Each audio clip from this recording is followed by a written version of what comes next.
Amelia Earhart, vous avez entendu parler de moi? Ah, oui, vous êtes une espèce de pilote, un truc de ce genre. Pilote? Je suis la première femme qui a traversé l'Atlantique. La première qui a été décorée. La première à avoir survolé les 48 États en pilotant moi-même un autogire. Au cas où vous n'auriez pas entendu, je ne suis pas du genre à fuir devant le danger.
La présence inattendue d'Amelia suscite encore plus de curiosité, si bien qu'on oublie presque ses deux compagnons. C'est leur triomphe, pas le mien, tente d'expliquer Amelia. Même si elle n'a été qu'une passagère, elle est malgré tout la première femme qui ait traversé l'Atlantique. L'accueil qui est fait à l'équipage du Friendship est un véritable délire. Amelia est idolâtrée. Elle est sollicitée de toutes parts.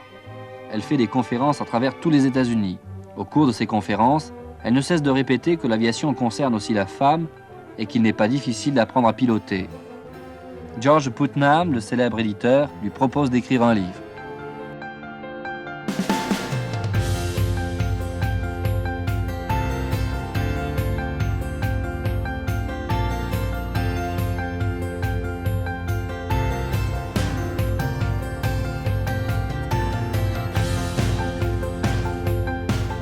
Amelia estime maintenant mériter réellement sa célébrité et le monde va une nouvelle fois l'acclamer. Elle est reçue par le prince de Galles, par le roi Albert de Belgique et par le Sénat français.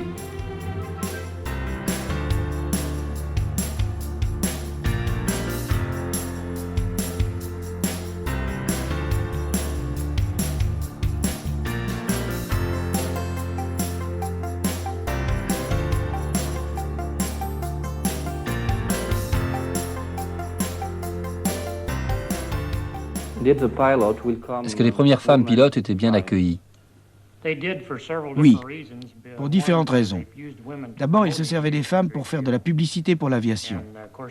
Ou bien, ils étaient heureux d'avoir des femmes parmi eux pour toutes sortes de raisons. Certains pilotes étaient jaloux des records établis par les femmes. Et cela créait des problèmes.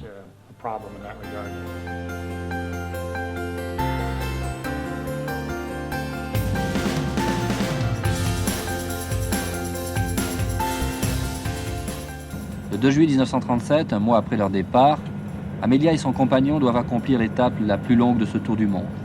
De La Haye, ils vont tenter de rejoindre l'îlot de Howland à 3500 km de là. Pour remédier à l'insuffisance de l'équipement radio de l'Electra, Amelia décide de rester en liaison avec un bateau garde-côte, l'Itasca. Le 2 juillet à 2h45, l'Itasca établit un premier contact avec l'Electra. La voix d'Amelia est grave. La liaison est perturbée. À 8h45, l'opérateur radio capte la voix d'Amelia. Alternant du nord au sud. Alternant du nord au sud. Tels sont les derniers mots d'Amelia Earhart.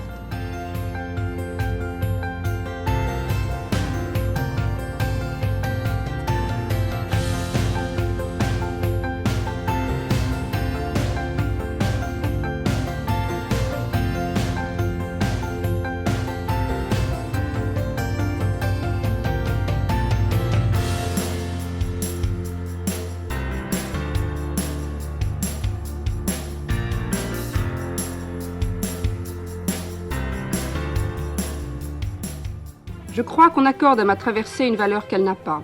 Je m'estimerais heureuse si mon modeste exploit peut attirer l'attention sur le fait que les femmes, elles aussi, sont capables de piloter.